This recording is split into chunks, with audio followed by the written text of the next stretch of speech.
Hello friends, હવે આપણે IC એન્જિનની અંદર વધુ આગળ ચર્ચા કરીએ. તો તેની પહેલાં આપણે થોડું બેઝિક સમજી લઈએ કે વોટ ઇઝ ઓટોમોબાઈલ. તો જે આપણે જાણીએ છીએ, જે પહેલાં ચર્ચા કરેલી છે, ઓટોમોબાઈલ એટલે શું? તો કે સેલ્ફ પ્રપેલ્ડ વ્હીકલ, કે જે પોતે સ્વયં સંચાલિત પોતાની આંતરિક ઉર્જા શક્તિ ઉત્પન્ન કરીને ચાલતું વાહન. ઓટોમોબાઈલ કે જે ટ્રાન્સપોર્ટેશનમાં એટલે કે પેસેન્જર અને ગુડ્સ બંને ટ્રાન્સપોર્ટેશનમાં ચાલે છે. અને બીજું કે ઓટોમોબાઈલ એટલે શું? તો કે જે ગ્રાઉન્ડ સરફેસ ઉપર એટલે કે રોડ ઉપર જે ચાલતા હોય તેવા વાહનોને આપણે ઓટોમોબાઈલમાં ગણીએ છીએ. હવે આપણે આગળ ચર્ચા કરીશું. તો કે સેલ્ફ પ્રપેલ્ડ વ્હીકલ એટલે આપણે સમજ્યા કે સ્વયં સંચાલિત વાહન એટલે કે સ્વયં પોતે ઉર્જા ઉત્પન્ન કરતું વાહન. અને એ પોતે ઉર્જા શેમાંથી ઉત્પન્ન કરે છે? તો કે એ પોતે ઉર્જા એન્જિનમાંથી ઉત્પન્ન કરે છે. શેમાંથી ઉત્પન્ન કરે છે? એન્જિનમાંથી ઉત્પન્ન કરે છે. હવે સૌથી પહેલું સમજીએ આપણે કે વોટ ઇઝ એન્જિન. તો કે એન્જિન શું છે? તો કે engine is a device which is used to convert the chemical energy into a mechanical energy by form of heat energy. એટલે કે એન્જિન એક એવી ડિવાઇસ છે કે જે પોતે કેમિકલ એનર્જી એટલે કે હીટ એનર્જી જે છે, કેમિકલ એનર્જીને જ્યારે ગરમ કરવામાં આવે, સળગાવવામાં આવે ત્યારે હીટ એનર્જી, અને હીટ એનર્જીનું શેમાં રૂપાંતર થશે? મેકેનિકલ એનર્જીમાં રૂપાંતર થશે. હવે અત્યારના જે આઈસી એન્જિન જે પણ છે તેના વિશે ચર્ચા કરીએ. તો કે what is IC engine. IC engine, આઈસીનું ફૂલ ફોર્મ છે કે internal combustion engine. Internal combustion engine જે છે, બરાબર, એનો મતલબ એવો છે કે એન્જિન જે છે તેની અંદર જે કમ્બસ્ચન થઈ રહ્યું છે તે ક્યાં થતું હશે? સિલિન્ડરની અંદર. એટલે કે જે કમ્બસ્ચન આપણે જોઈ શકીએ નહીં. A combustion which is happening into the cylinder that we cannot see directly, which is called internal combustion engine. એવા એન્જિન કે જેને આપણે ડાયરેક્ટલી તેનું કમ્બસ્શન જોઈ ના શકીએ, બરાબર, તેનું દહન અંદરની તરફ થઈ રહ્યું હોય તો તેવા દહનને ઇન્ટરનલ કમ્બસ્શન એન્જિન કહેવામાં આવે છે. Classification of IC engine. એમાં આજનું જે ક્લાસિફિકેશન છે તેની અંદર આપણે સમજીશું આજે પેટ્રોલ, ડીઝલ અને ગેસ એન્જિન વિશે. તો પેટ્રોલ એન્જિન, અત્યારે આપણે જે પેટ્રોલ એન્જિન છે તેની આપણે બેઝિકમાં અત્યારે સમજાઈ રહ્યા છીએ તમને. પછી આપણે પેટ્રોલ એન્જિનના જે પણ છે કે 4 સ્ટ્રોક પેટ્રોલ એન્જિન ને 2 સ્ટ્રોક પેટ્રોલ એન્જિન. હવે પછીના જે પણ લેક્ચર હશે તેની અંદર આપણે 4 stroke petrol engine, 2 stroke petrol engine, 4 stroke diesel engine, 2 stroke diesel engine, પછી વેન્કલ એન્જિન, બરાબર, આના વિશે ચર્ચા કરીશું. તો સૌથી પહેલાં પેટ્રોલ એન્જિન, જે બેઝિક આપણે સમજવું છે પેટ્રોલ એન્જિનમાં. તો કે અત્યાર સુધી હવે તમે એ તો સમજી ગયા હશો કે સિલિન્ડર કોને કહેવાય, પિસ્ટન શું છે, કનેક્ટિંગ રોડ શું છે, ક્રેન્કશાફ્ટ શું છે, બરાબર. તો કે પિસ્ટન જે છે, બરાબર, એ કોની સાથે જોડાયેલો છે? કનેક્ટિંગ રોડ સાથે. કનેક્ટિંગ રોડ કોની સાથે જોડાયેલો છે? ક્રેન્કશાફ્ટ સાથે. કનેક્ટિંગ રોડનો સ્મોલ એન્ડ કે જે પિસ્ટન સાથે ગજનપિન વડે જોડાયેલો છે, અને કનેક્ટિંગ રોડનો બિગ એન્ડ કે જે ક્રેન્કશાફ્ટની ક્રેન્ક પિન સાથે જોડાયેલો હોય છે. ક્રેન્કશાફ્ટ કે જે ઓટોમોબાઈલનો એક એન્જિનનો એક એવો ભાગ છે કે જે સૌથી પહેલો એવો ભાગ છે કે જે પોતે રોટેટ થાય છે, કે જે પોતે જે જગ્યાએ આપણને BHP એટલે કે બ્રેક હોર્સ પાવર મળી રહે છે. પિસ્ટન ઉપર આપણને IHP એટલે કે ઇન્ડિકેટેડ હોર્સ પાવર મળે છે. જ્યારે પિસ્ટન રેસિપ્રોકેટ થાય છે સિલિન્ડરમાં ત્યારે ત્યાં કેટલો ફ્રિક્શનલ લોસ થાય છે. તો જે ફ્રિક્શનલ લોસ થાય છે એ ફ્રિક્શનલ લોસને આપણે ફ્રિક્શનલ હોર્સ પાવર તરીકે ઓળખીએ છીએ. તેને આપણે ફ્રિક્શનલ હોર્સ પાવર તરીકે ઓળખીએ છીએ. એટલે કે તમે જ્યારે ગાડી લેતા હો છો ને તેમાં જે બ્રેક હોર્સ પાવર બતાવવામાં આવે છે, તો હોર્સ પાવર બતાવવામાં આવે છે તે ક્રેન્કશાફ્ટ ઉપર કેટલો પાવર મળે છે તે બતાવવામાં આવે છે. પિસ્ટન એટલે કે પિસ્ટનની ઉપર એટલે કે કમ્બસ્શન ચેમ્બરમાં જે પાવર મળે છે તે નથી બતાવવામાં આવતો, બરાબર. હવે આપણે અહીંયા એક વસ્તુ જોઈ શકીએ છીએ કે દરેક વિશે આપણે ચર્ચા કરીએ. હવે પેટ્રોલ એન્જિનમાં, કે પેટ્રોલ એન્જિનની અંદર આપણે અહીંયા જોઈ શકીએ છીએ કે આ જે છે એ ઇનલેટ વાલ્વ છે, બરાબર, એ ઇનલેટ વાલ્વ છે.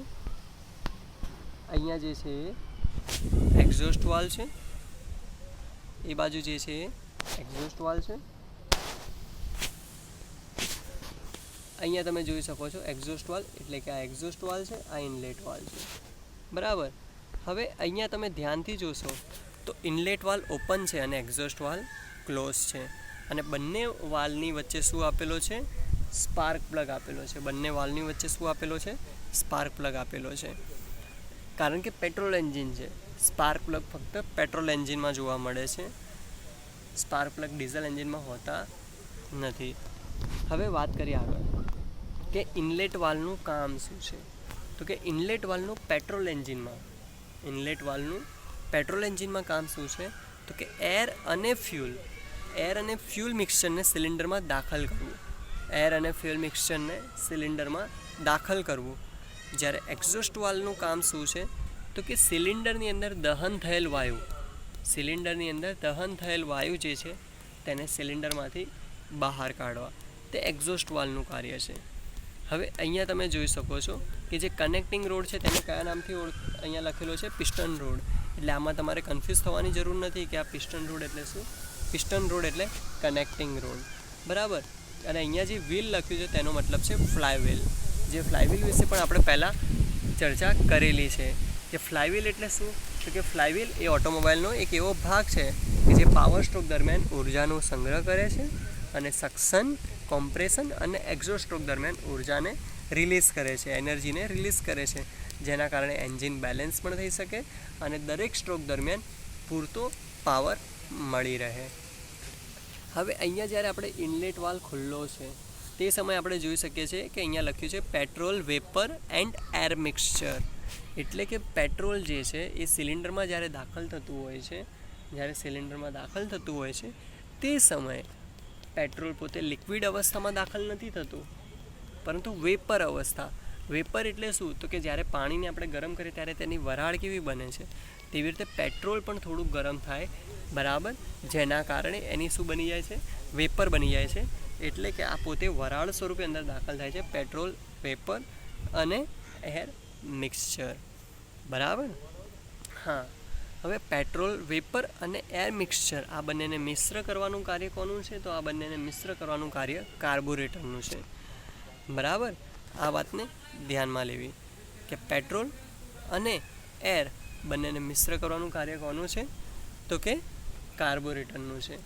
હવે બીજા વિશે ચર્ચા કરીએ તો કે આનાથી આગળ ચર્ચા કરીએ તો આપણને જાણવા મળશે કે પેટ્રોલ અને એર જે બંને મિશ્ર થયું તો તેને આપણે એર ફ્યુલ મિક્સચર તરીકે ઓળખીએ છીએ.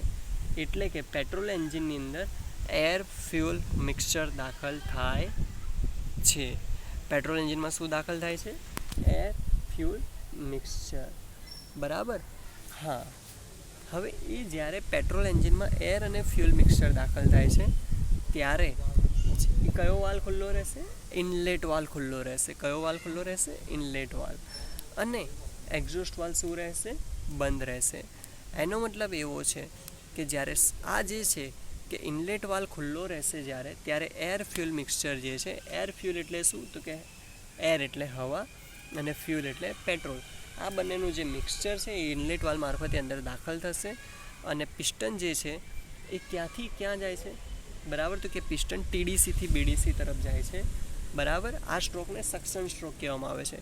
આ દરેક સ્ટ્રોક વિશે આપણે હવેના જે નેક્સ્ટ લેક્ચર છે તેની અંદર આપણે ડીપમાં ચર્ચા કરવાની છે કે જેની અંદર તમને પૂરી માહિતી મળી રહેશે કે પેટ્રોલ એન્જિન કેવી રીતે કાર્ય કરે છે અને 4 સ્ટ્રોક પેટ્રોલ એન્જિન કેવી રીતે કામ કરે છે અને 2 સ્ટ્રોક પેટ્રોલ એન્જિન કેવી રીતે કાર્ય કરે છે. હવે આગળ ચર્ચા કરીએ. અહીંયા સુધી ક્લિયર થઈ ગયું હશે બધું, બરાબર. હવે એક્ઝોસ્ટ વાલ્વ ક્યારે ખુલે? તો કે એક્ઝોસ્ટ વાલ્વ ક્યારે ખુલશે? તો કે જ્યારે એક્ઝોસ્ટ ગેસીસને બહાર કાઢવાના હશે ત્યારે, બરાબર. હવે સ્પાર્ક પ્લગનું કામ શું છે? તો કે જે એર ફ્યુલ મિક્સચર જે છે એ એર ફ્યુલ મિક્સચરનું દહન કરાવવા માટે તેની અંદર શું ઉત્પન્ન કરે છે? સ્પાર્ક ઉત્પન્ન કરે છે, બરાબર. Spark plug is a device which is used to ignite the air fuel mixture into the cylinder, બરાબર. હવે અહીંયા જે એક ડાયરેક્શન બતાવવામાં આવી છે, અહીંયા તમે જોઈ શકો છો કે જે ડાયરેક્શન બતાવેલી છે એ ક્રેન્કશાફ્ટના રોટેશનની ડાયરેક્શન છે. ક્રેન્કશાફ્ટ રોટેશન ડાયરેક્શન કે જેનાથી આપણને ખબર પડે છે કે ક્રેન્કશાફ્ટ કઈ ડાયરેક્શનમાં ફરી રહી છે, બરાબર. હવે આપણે આની અંદર થોડું આગળ ચર્ચા કરીએ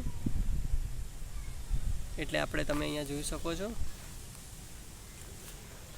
કે આ સ્પાર્ક પ્લગ છે અહીંયા અટેચ કરેલો છે, બરાબર ને? હા, એટલે કે સ્પાર્ક પ્લગનો અહીંયા જે દેખાઈ રહ્યો છે તમને આ સેન્ટર ઇલેક્ટ્રોડ છે, બરાબર. હવે આ જે છે એ એનો કેવો છે, HT કેબલ છે. આ સ્પાર્ક પ્લગ જ્યારે આપણે ઝૂમ કરીને જોશું તો તમને ઉપર એક બીજો વધારાનો એક પોઈન્ટ દેખાશે કે સેન્ટર ઇલેક્ટ્રોડ અને અર્થ ઇલેક્ટ્રોડ બંને વચ્ચે થોડી જગ્યા હોય છે, જેને સ્પાર્ક પ્લગ ગેપ કહેવામાં આવે છે. જેને શું કહેવામાં આવે છે? સ્પાર્ક પ્લગ ગેપ, બરાબર. તમે કેમ વિશે સમજી ગયા છો, તો આ કેમ છે. તમે અહીંયા જોઈ શકો છો એક ગોળાકાર નથી, એ કેવી છે તો કે ઇલિપ્ટિકલ છે. ઇલિપ્ટિકલ એટલે કેવી તો કે લંબગોળ છે, બરાબર. જ્યારે આ કેમ ફરતી હોય છે અને જ્યારે તેનો ટોપનો છેડો એટલે કે લોબ જેને કહીએ છીએ આપણે, જે ટોપનો જે છેડો છે તેને આપણે લોબ કહીએ છીએ, એ જ્યારે ફરતું ફરતું નીચે આવશે એટલે વાલ ધીરે રહીને શું થશે? વાલ ઓપન થશે. વાલ શું થશે? ઓપન થશે, બરાબર. એટલે કે આ કેમનો લોબ જ્યારે ફરતો ફરતો આમ આવશે ત્યારે એ જે છે વાલ ઓપન થશે. જ્યારે વાલ ઓપન થશે એટલે અંદર એર ફ્યુલ મિક્સચર દાખલ થશે, અને જો એક્ઝોસ્ટ વાલ હશે તો એક્ઝોસ્ટ ગેસીસ શું થઈ જશે? બહાર જતા રહેશે. એટલે કે આ આકૃતિમાં તમે બહુ સરળતાથી સમજી શકો છો કે અહીંયા જે કેબલ બતાવવામાં આવ્યો છે એ શું છે તો કે હાઈ ટેન્શન કેબલ છે. હાઈ ટેન્શન કેબલ કેમ? કારણ કે 12,000થી લઈને 20,000 વોલ્ટ સુધીનો કરંટ પાસ કરે છે. કેટલા? 12,000થી 20,000 વોલ્ટ સુધી. એટલે કે સ્પાર્ક પ્લગની અંદર જ્યારે કરંટ પ્રોડ્યુસ થતો હોય છે, કરંટ જે સ્પાર્ક કરે છે તે જે સ્પાર્ક હોય છે 12,000થી લઈને 20,000 વોલ્ટ સુધીનો હોય છે. હવે તમારી માટે એક સવાલ મૂકીને જોઉં છું, જે આપણે નેક્સ્ટ લેક્ચરમાં ચર્ચા કરીશું, કે આપણી બેટરી તો 12 વોલ્ટની હોય છે, તો 12,000 વોલ્ટ પ્રોડ્યુસ કેવી રીતે થયા? બરાબર. કારણ કે એક વસ્તુ છે કે બેટરીની કેપેસિટી કેટલી છે? 12 વોલ્ટ છે. તો 12 વોલ્ટને 12,000 વોલ્ટ સુધી કેવી રીતે લઈ ગયા? તો બેટરી ડિસ્ચાર્જ ના થઈ જાય, બરાબર. તો આ સવાલનો જવાબ તમે વિચારજો, બરાબર. પેટ્રોલ એન્જિન કે જેનો કોમ્પ્રેશન રેશિયો 6:1 લઈને 12:1 સુધી હોય છે. કેટલી સુધી હોય છે? 6:1 લઈને 12:1 સુધી હોય છે. આવી જ રીતે આ ડીઝલ એન્જિન છે. ડીઝલ એન્જિનની અંદર સ્પાર્ક પ્લગ નથી હોતા, પરંતુ આમાં ફ્યુલ ઇન્જેક્ટર્સ હોય છે, બરાબર. કારણ કે ડીઝલ એન્જિનનો કોમ્પ્રેશન રેશિયો વધારે હોય છે, જેના કારણે સિલિન્ડરનું ટેમ્પરેચર જ એટલું થઈ જાય છે કે ફ્યુલ પોતે ઓટોમેટિક ઇગ્નાઇટ થઈ જાય છે, બરાબર. એનો મતલબ તમે સમજી ગયા હશો કે આમાં ઇન્જેક્ટર અલગથી આપેલા છે. એટલે ઇનલેટ વાલ્વ મારફતે ફક્ત શું દાખલ થતું હશે? એર. એટલે કે અહીંયા સક્શન સ્ટ્રોક જ્યારે ચાલતો હશે ત્યારે ઇનલેટ વાલ્વ મારફતે ફક્ત શું દાખલ થતું હશે? એર. એટલે કે પેટ્રોલ એન્જિનની અંદર સક્શન સ્ટ્રોક વખતે શું દાખલ થાય છે? એર અને ફ્યુલ. પરંતુ ડીઝલ એન્જિનની અંદર સક્શન સ્ટ્રોક વખતે શું દાખલ થાય છે? ફક્ત એર. જ્યારે ફ્યુલ જે છે એ ઇન્જેક્ટર વડે તેનો સ્પ્રે કરવામાં આવે છે, બરાબર. અને હાઈ કોમ્પ્રેશન રેશિયોને કારણે ફ્યુલ પોતે અંદર ઇઝીલી ઇગ્નાઇટ થઈ જાય છે, બરાબર. જે અહીંયા તમે જોઈ શકો છો કે ઇન્જેક્ટર સ્પ્રે આપેલો છે. હવે પેટ્રોલનો તમે કોમ્પ્રેશન રેશિયો આગળ જોયો 6:1 થી 10:1 છે. એવી જ રીતે અહીંયા ડીઝલનો કોમ્પ્રેશન રેશિયો કેટલો આપેલો છે? 15:1 થી લઈને 22:1, બરાબર. હવે આપણે આનાથી આગળ સમજીએ તો કે ડીઝલ એન્જિન જે છે, બરાબર. આ જે ડીઝલ એન્જિન છે એ ડીઝલ એન્જિનની અંદર જે ફ્યુલ યુઝ કરવામાં આવે છે, તમે ઘરે પણ આને ટ્રાય કરી શકો છો. એક નાનકડી રકાબી અથવા તો એક નાના બાઉલમાં એક જગ્યાએ પેટ્રોલ લેવું અને એક જગ્યાએ ડીઝલ લેવું.